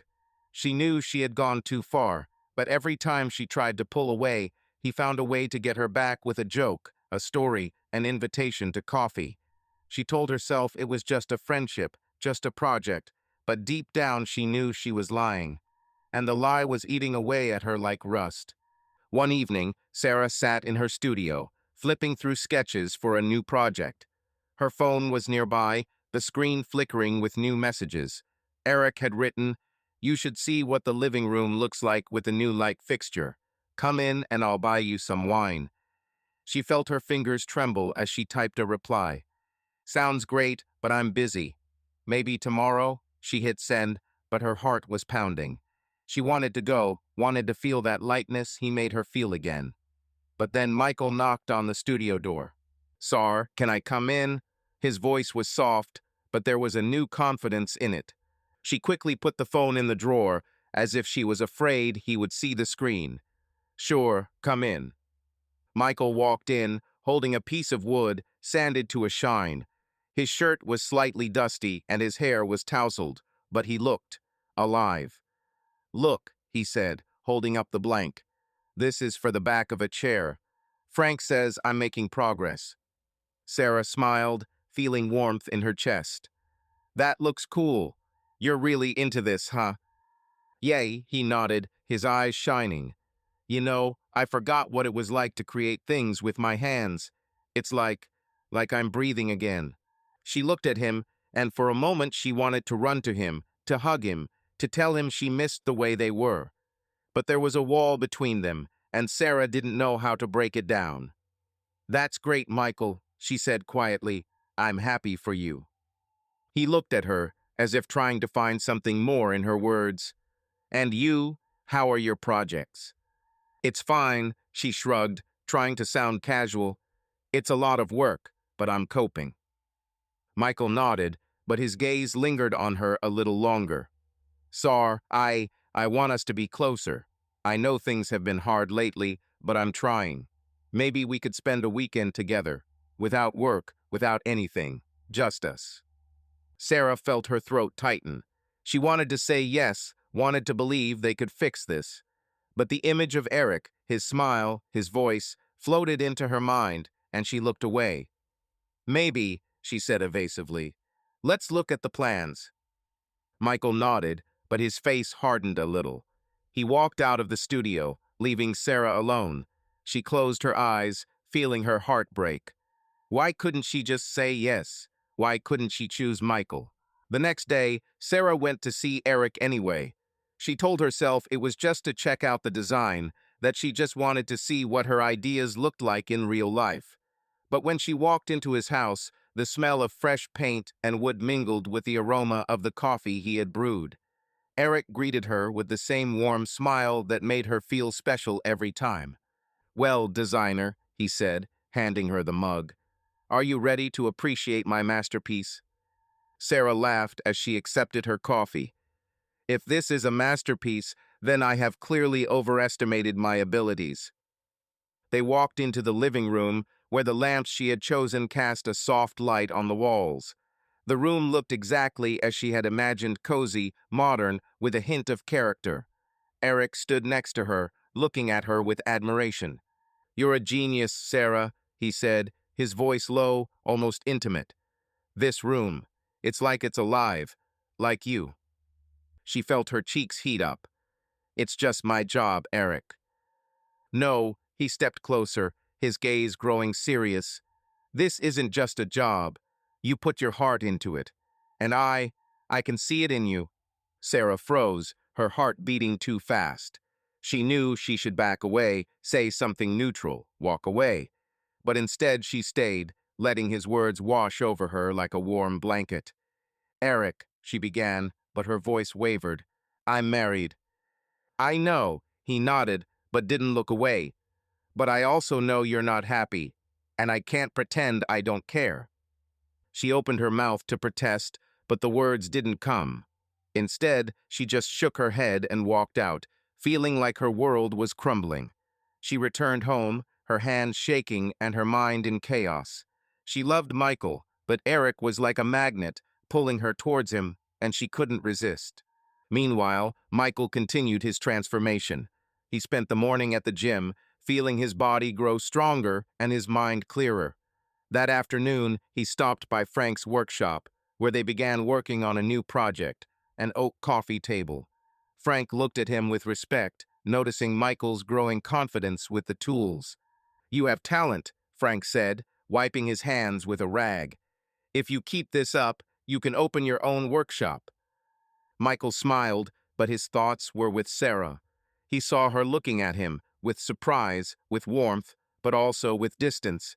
He knew she was slipping away, but he didn't want to hold her by force. He wanted her to choose him because he was the man she loved again. That evening, he met Tom and Kevin at a bar. They joked, reminisced about old times, and Michael felt his soul come alive.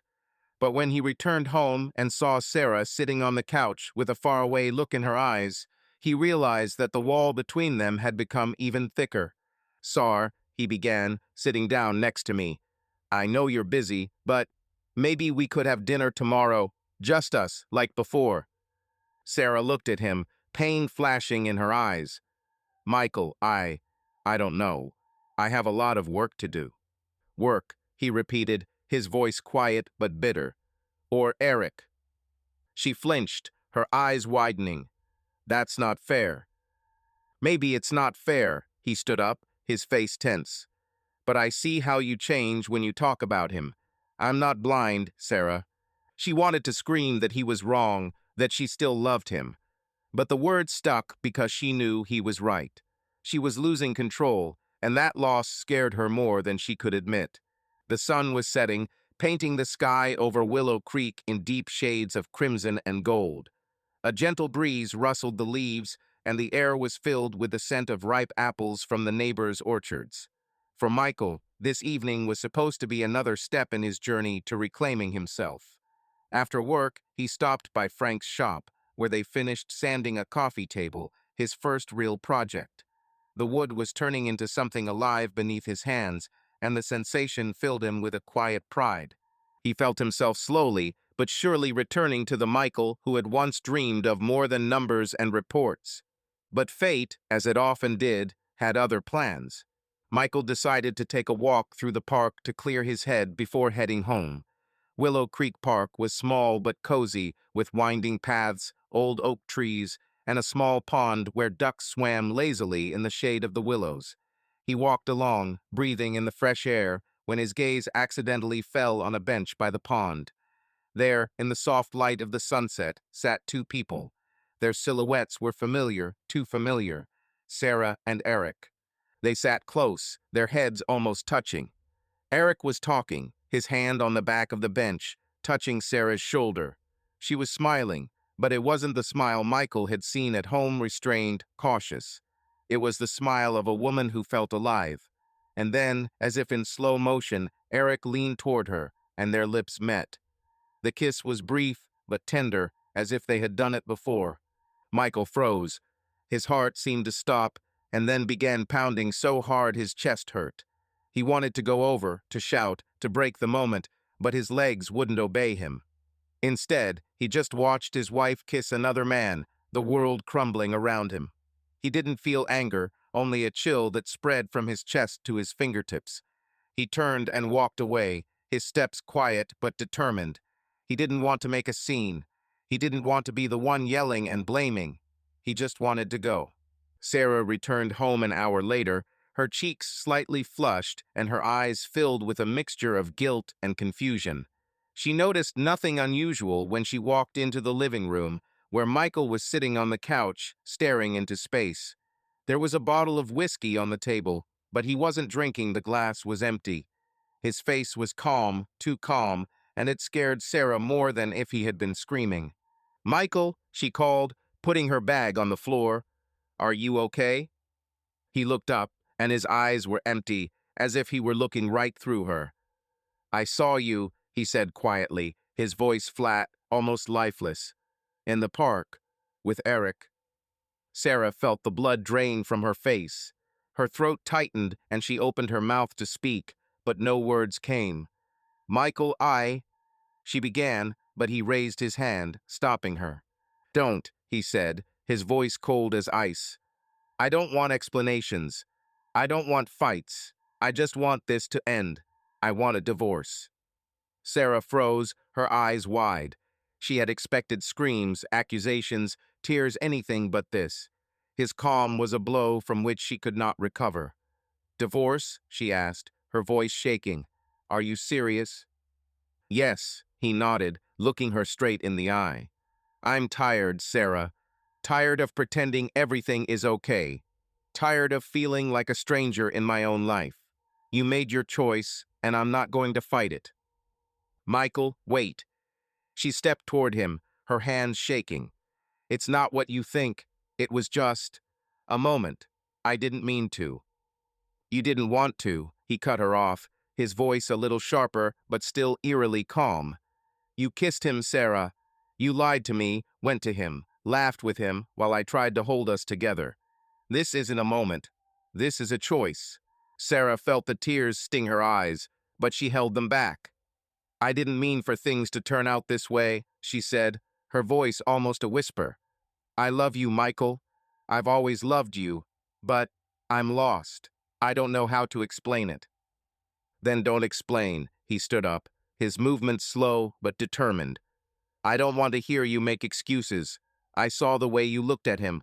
I saw how happy you were, and I realized I can't give you that. Not now." "That's not true." Sarah shook her head, her voice growing louder. "You've changed, Michael. I see you become stronger, more confident. I see the man I fell in love with. And I don't want to lose you." He looked at her, and there was a flash of pain in his eyes, but it quickly disappeared. "You already lost me, Sarah, when you chose him." She wanted to argue, wanted to say that it wasn't true, that she could fix it. But his words were like a knife, cutting deeper than she expected. "Michael, please." She took a step toward him, her voice shaking. "Let's talk. We can fix this. We can see a therapist. We can." "No," he interrupted again, his voice firm. "I don't want therapy. I don't want to try to fix what's already broken. I want to start over. For myself." Sarah felt her legs give way. She sat down on the couch, her hands shaking. "Do you really want a divorce?" she asked, her voice barely audible. "After everything we've had?" Michael looked at her, and for a moment there was a shadow of the man who had once sworn his undying love for her in his eyes. But then his face grew cold again. "Yes," he said. "I'll file the papers next week. I don't want to fight. I don't want to split the property with shouting. I just want this to be over." Sarah looked at him, feeling her world crumble. She expected anger, accusations, but his calm was worse. It was final, like a period at the end of a sentence. "Michael," she whispered, "I didn't mean for it to end this way." "Me too," he replied, his voice shaking, but he quickly regained his composure. "But it's better this way, for both of us." He turned and walked into his office, leaving Sarah alone. She sat on the couch, her hands clutching the pillow, the tears she had held back for so long finally spilling out. She didn't know how she had gotten to this point, how she had let it go this far. She had loved Michael, but her desire for Eric, her need for freedom, had destroyed everything they had built. And now she was alone in the house that had once been their sanctuary, but now felt empty and cold. The next morning, Michael left early without a word. Sarah woke up with a heavy head, her eyes puffy from crying. She tried calling him, but he didn't answer. She texted him, "Michael, let's talk. Please." But there was no answer. She went to her studio, but she couldn't work. Her sketches felt pointless, as if all her passion for design had evaporated. She thought about Eric, about that kiss in the park that had been a mistake, but that she couldn't forget. She wanted to call him, to tell him what had happened, but something inside her stopped her. She knew he wasn't the answer to her problems. He was just the spark that had ignited the fire, and now she was burning in it. By evening, Sarah had decided to try again. She found Michael in the garage, working on his desk. His hands moved steadily, sanding the wood, and he looked focused, almost calm. "Michael," she called, her voice hoarse. "Can we talk?" He looked up, but his eyes were distant. "We've already talked, Sarah." "No," she stepped closer, her hands shaking. "You said you wanted a divorce, but you didn't give me a chance to explain. I don't want this to end. I know I made a mistake, but I love you." Michael put the sander down and looked at her.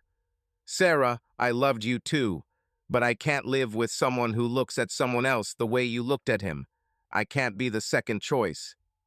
"You're not my second choice," her voice broke. "You're my husband. I'm confused. I don't know how to fix this, but I want to try." He shook his head, his face tired. "I don't want to try anymore. I want to live for myself. I'm tired of being the one who always waits, who always hopes. I'm filing for divorce, and it's non-negotiable." Sarah felt her heart break. She wanted to scream, to plead, but his calm was impenetrable. She nodded, her eyes filling with tears. "Okay," she whispered, "if that's what you want." Michael didn't answer. He just walked back to his desk, and the sound of sanding filled the garage. Sarah walked out, feeling her world crumble completely. She had lost control, she had lost Michael, and now she had to face the consequences of her choices. The sunset at Willow Creek was as soft as a watercolor spread across the sky, delicate strokes of pink and purple merging over the horizon, promising a new day. The Thompson house, now owned solely by Sarah, was quiet, but not the kind that had been filled with tension. It was the quiet of closure, like closing the last page of a book with a soft sigh. Michael and Sarah's divorce had been surprisingly smooth, with no shouting, no dividing up of property, no lengthy legal battles. They had been married only 6 months, and they had no children, no mortgages, no tangled financial tangles. All they had to share were their memories, and even those they chose to leave behind. Michael moved into a small apartment in downtown Boston, closer to his job and to Frank's studio, which became his sanctuary. He signed the divorce papers with the same cool calm with which he had first spoken the word in their living room. Sarah, still shaken by his resolve, did not argue. She signed the papers, her hand shaking but her eyes dry. She knew she had lost him, and she blamed only herself. When the lawyer handed her a copy of the agreement, she felt something inside her finally break, but she did not allow herself to cry. Not in front of him. Michael, for his part, was neither relieved nor drowning in pain. He was like a traveler who had dropped a heavy backpack after a long journey. The divorce was not an end for him, but a beginning a new page where he could write his story anew. He no longer wanted to be a man who lived for others. He wanted to live for himself. Michael devoted the first weeks after the divorce to his workshop. He rented a small corner of Frank's shop, where he now spent most of his free time. His hands, once accustomed only to the keyboard, now confidently held a plane and a sander. The first coffee table he finished was far from perfect. The legs were slightly askew. The varnish was uneven, but Frank looked at it with approval. "Not bad for a newbie," he said, clapping Michael on the shoulder. "A couple more years, and you'll be ahead of me." Michael laughed, wiping sweat from his forehead. "A couple of years? I was hoping for a couple of months." "The tree is in no hurry," Frank grinned, his eyes sparkling. "And you shouldn't hurry. You have time." Time. The word became a new reference point for Michael. He no longer lived by a schedule of meetings and reports. He lived by the rhythm of the wood, slow but alive. Each cut, each sanded edge, was a step toward a new version of himself. He began working on a new project, a bookcase with carved patterns, inspired by old Scandinavian designs he found in a book at Frank's. It was difficult, but Michael felt his soul come alive with each new knot he carved. His old friends Tom and Kevin became his rock. They would come to the shop, bring beer, and make fun of his hipster hobby, but their support was genuine. One evening, Tom helped him unload a shipment of oak boards, and Kevin, who had once worked as a marketer, offered to help with promotion. "Listen," Kevin said, sitting at his workbench with a beer in his hand. "You make some cool stuff. Why not start a page on the internet? Instagram, a website, whatever. People are crazy about handcrafted stuff these days." Michael frowned, looking at the shelf he had just assembled. "You think anyone needs this? I'm just getting started." "Dude," Tom laughed, clapping him on the back, "you make furniture that looks like it's from a museum. That's more than most. Let's try it." Michael agreed, albeit hesitantly. Kevin helped him create an Instagram page called Thompson Woodworks. They posted a few photos, a coffee table, a shelf, a couple of sketches for a future cabinet. Kevin, with his eye for trends, wrote a few posts highlighting the uniqueness of the handcrafted pieces and Michael's story as a man who quit his job to follow his passion. To Michael's surprise, the response was almost immediate. People started writing, asking about prices, booking consultations. A week later, he had his first client, a woman from Boston who wanted a table for her dining room. "It's crazy," Michael said, sitting with friends at the old oak bar after the first sale. "I thought it would just be a hobby." "Hobby?" Tom raised an eyebrow, smirking. "You're an entrepreneur now, brother. Welcome to the club." Michael smiled, feeling warmth in his chest. For the first time in years, he felt alive, not just a husband, not just an analyst, but a man creating something of his own. His business, still small, was growing. Clients came through social media, through Frank's friends, through word of mouth. Michael hired an assistant, a young man named Liam, who had studied carpentry and was happy to work for a small fee and experience. Together, they turned a corner of the shop into a real workshop, where the smell of wood and varnish became home for Michael. Sarah, meanwhile, remained in Willow Creek, in a house that now seemed too big for her alone. She continued to work on her projects, but her passion for design was fading. Every corner of the house reminded her of Michael, his laughter, his morning coffee, his attempts to repair their marriage. She hadn't seen Eric since that night in the park. After the kiss, she realized she'd gone too far, and she cut off all contact, deleting his number and avoiding him. But it didn't help. She'd lost Michael, and that loss was like a hole in her heart. She had heard about his success. Linda, a neighbor, had told her about Thompson Woodworks, showing her photos of his work on Instagram. Sarah looked at them, feeling a mixture of pride and pain. Michael had found himself, and she was left behind, confused and alone.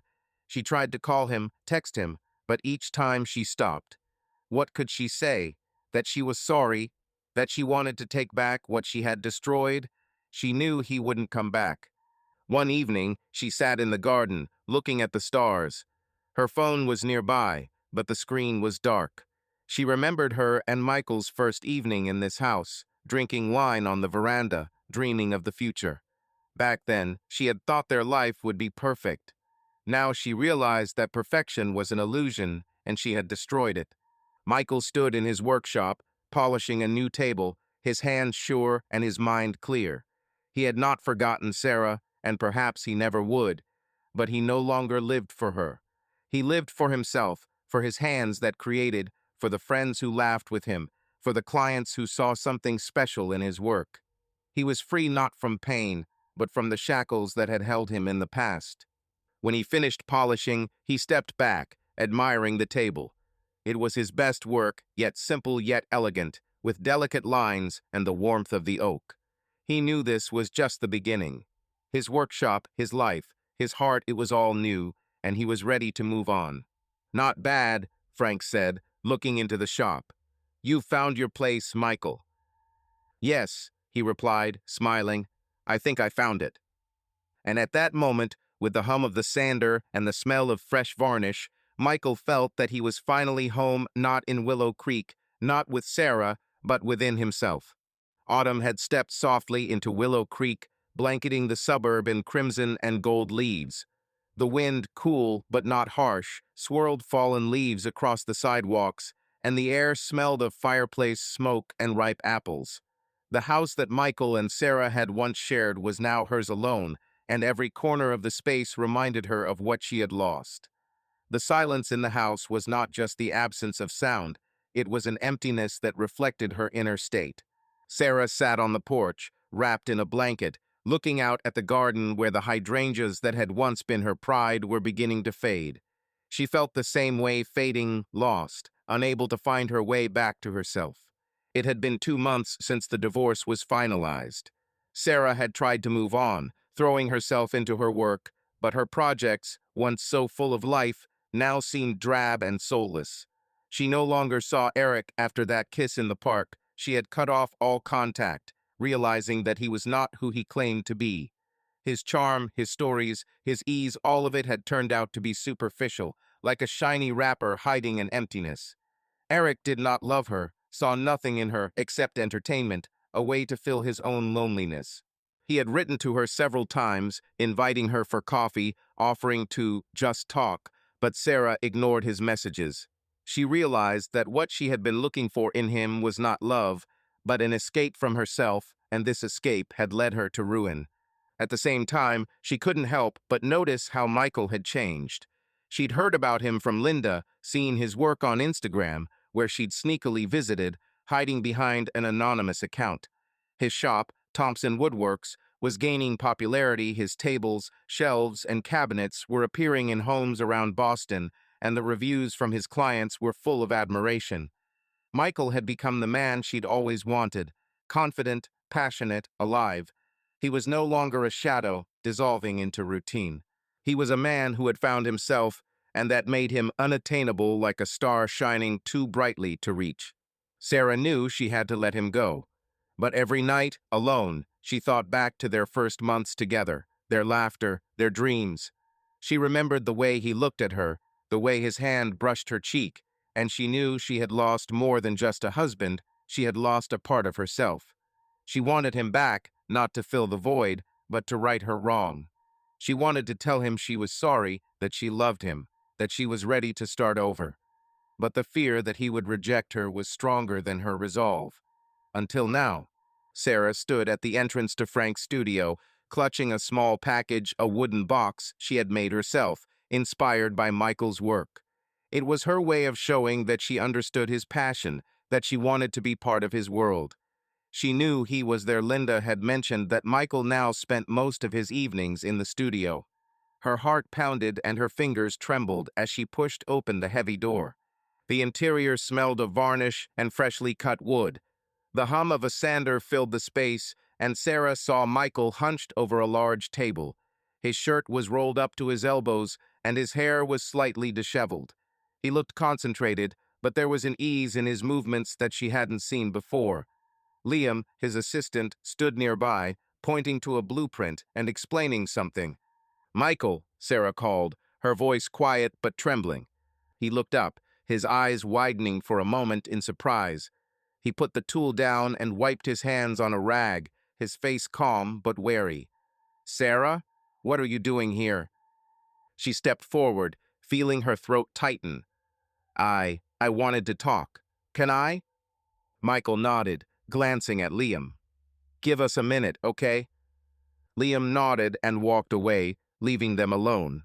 Sarah looked at Michael, trying to find the words. He had changed, not just on the outside, but on the inside. His shoulders were squared, his gaze was hard, and there was none of the pain in it that had been there before. He was different, and it made her words even harder. "I brought you something," she said, holding out a small box. I made it myself. It's nothing special, but I thought you might like it." Michael picked up the box, his fingers sliding over the smooth surface. He opened it, and inside was a small wooden figurine, a bird carved with surprising precision.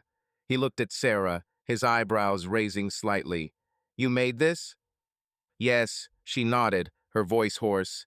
"I was inspired by your work. You, you became what I always wanted you to be, and I realized how wrong I was." Michael closed the box and placed it on the workbench. His face remained calm, but a shadow of something flickered in his eyes, perhaps regret, perhaps weariness. "Sarah, why did you come?" She felt tears welling up in her eyes, but she held them back. "I want to say I'm sorry. For everything. For Eric, for the lies, for not appreciating you. I lost myself, Michael, and I lost us. But I want to try again. I love you." He looked at her, and his silence was heavier than any words. Finally, he sighed, running a hand through his hair. "Sarah, I'm not mad at you. I was angry, but it passed. I forgave you because I couldn't move on otherwise. But I can't go back." "Why?" Her voice broke, and she took a step closer. "I know what I did, but we can start over. I see how you've changed, and I want to be with this new Michael. With you." He shook his head, his eyes calm and determined. "This isn't about you, Sarah. This is about me.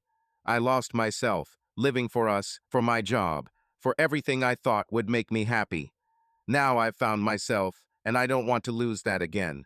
I don't want to be with you because I don't want to be who I was before." Sarah felt her heart break. "But I love you," she whispered, her voice shaking. "This can't be the end." "This is not the end," Michael said, his voice soft but firm. "This is the beginning. For me, and for you. You will find your way, Sarah, but it is not my way."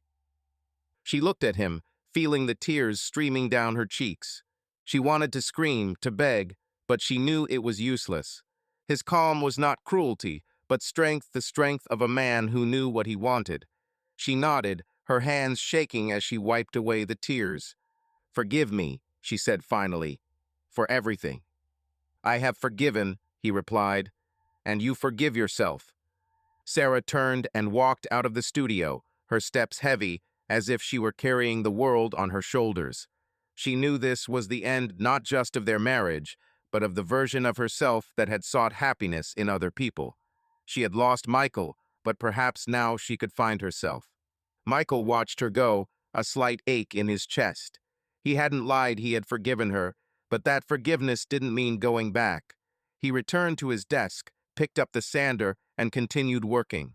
The sound of the tool filled the shop, and with each movement he felt his life becoming fuller.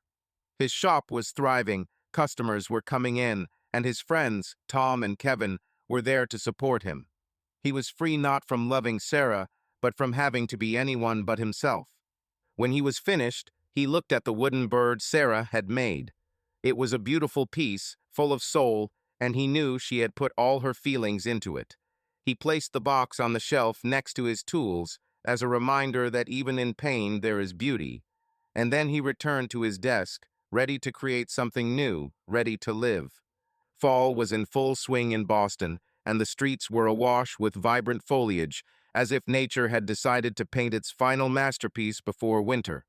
In Michael's workshop, which now occupied half of Frank's shop, the air was thick with the smell of freshly cut wood and varnish. Shelves, tables, and cabinets he had crafted lined the walls, each piece a testament to his new life.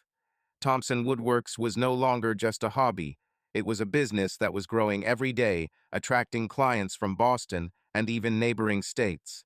Michael, once lost in the routine of office life, now felt as if he had finally found his place in the world. His hands, calloused from working with wood, told the story of a man who had rebuilt himself. The divorce from Sarah was a thing of the past, like a page of a book he had turned. He held no grudge against her. The pain had subsided, leaving only a faint shadow of memory. Sometimes he thought about her, about how she had tried to come back, but these thoughts no longer hurt. He was free, and this freedom was not just a lack of obligations, but a feeling that he finally belonged to himself. His friends, Tom and Kevin, continued to support him, stopping by the workshop with beer and jokes, and Frank became something of a mentor for him, whose wise advice helped not only in work but in life. Michael was happy, not the loud happiness that shouts about itself, but the quiet, deep happiness that comes when you know that you are on your own path. That all changed one cool fall day when a woman walked into the studio. She was of medium height, with short brown hair that curled slightly at the ends and hazel eyes that seemed to see more than she was saying. She wore a dark green sweater and jeans, and a laptop bag slung over her shoulder. She introduced herself as Lee Davis, a journalist for the local publication Boston Artisan, which covered artisans and their stories. "Michael Thompson?" she asked, holding out her hand. Her voice was warm, but with a note of professional confidence. "I'm Lee. I'm writing a story about local craftsmen, and yours, Thompson Woodworks, was on my list. Can I ask you a few questions?" Michael wiped his hands on a rag, slightly at a loss. He was used to clients, but journalists were a new experience. "Of course," he said, smiling. "Just don't expect me to be a master of rhetoric. I'm better with wood than with words." Lee laughed, and her laughter was as genuine as a bell. "Don't worry, I can draw out stories. Tell me, how did you get started?" They sat at an old wooden table in the corner of the workshop, where Michael usually had coffee with Frank. Lee had pulled out a tape recorder and a notepad, but her questions were informal, almost friendly. She asked about his first projects, what inspired him, why he had decided to leave the office to pursue carpentry. Michael, to his surprise, spoke easily about his love of wood, how each piece told a story, how he had found himself in this chaotic but beautiful process. "You know," he said, looking at the shelf he'd finished last week, "I used to live to other people's expectations. Work, home, all that stuff. But at some point, I realized I'd lost myself. This workshop. It gave me back to myself." Lee looked at him, her eyes attentive but soft.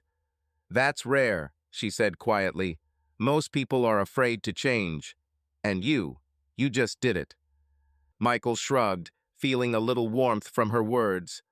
"Sometimes life itself pushes. You just have to not resist." The interview lasted about an hour, but the conversation dragged on. Lee was more than just a journalist. She was a person who listened, who asked questions that made you think. She talked about her work, about how she loved finding stories of people who create something real. Michael felt at ease with her, as if they had known each other for much longer than a day. Before leaving, Lee handed him a business card. "If you want to continue the conversation," she said with a slight smile, "or if you do anything new, let me know. I'd like to see you." "Deal," Michael replied, his smile wider than he expected. Over the next few weeks, Lee became a regular visitor to the studio. She'd return to take photographs for the article, but each time their conversations would wander far beyond work. They'd talk about books, about travel, about how Lee once spent a month in Italy studying local artisans, or how Michael had dreamed of building a treehouse as a child, but never got around to it. Their conversations were easy, but there was something deeper, a mutual respect that grew with each conversation. What Lee valued about Michael was his honesty. He wasn't pretending, trying to be someone he wasn't. His stories about his past, his divorce, his pain, his rebuilding were honest, without a trace of self-pity. She saw him as someone who wasn't afraid to be vulnerable, but also had the strength that comes from accepting who he was. Michael, in turn, admired her curiosity, her passion for stories, her ability to see beauty in the little things. One evening, after the article had already been published, Lee came into the studio with a bottle of wine. "Celebrate your debut in the press," she said, smiling. "You're officially a Boston star now." Michael laughed, accepting the bottle. "A star? I'm just a guy with a plane." "Don't be modest," she nudged him with her elbow, her eyes sparkling. "Your work is art, and your story, it's inspiring."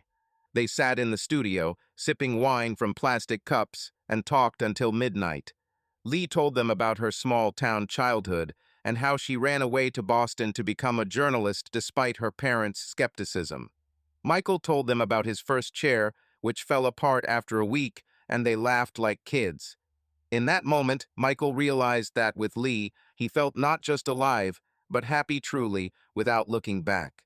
Their relationship developed slowly but naturally. They began meeting outside the studio coffee in downtown Boston, walks along the Charles River, evenings at small bars with live music. Lee took her time, and Michael appreciated that. He wasn't looking for love, but it came like the soft light that filters through a curtain. One day, a few months after they first met, they were sitting on a hill in the park, watching the sunset. The sky was deep shades of orange and purple, and the city below seemed distant, like a dream. Lee sat next to him, her head on his shoulder, her arm entwined with his. They were silent, but the silence was complete, not empty, as it had been with Sarah in recent months, but warm, as if words were unnecessary. You know, Lee said, breaking the silence, I always thought that happiness was something loud and bright. But with you, it's quiet and real. Michael turned to her, his eyes full of warmth. I thought I'd lost that feeling forever. But you reminded me what it was like to be myself. She smiled, and her smile was like a ray of sunshine breaking through the clouds. You are you, Michael, and that's more than enough. He squeezed her hand, feeling his heart beat steadily, calmly. He looked at the sunset, at the city spread out before him, and for the first time in years he felt free not from the past, not from the pain, but for the future. His shop was thriving, his friends were there, and Lee. Lee was the one who saw the real him. And in that moment, under the crimson sky, Michael knew he was home not in Willow Creek, not in his shop, but in his own soul, which was finally at peace. Subscribe to our channel so that your love doesn't cheat on you, and go ahead and listen to the next story, because this story is nothing compared to the next one. If you're under 18, don't even click to the next one.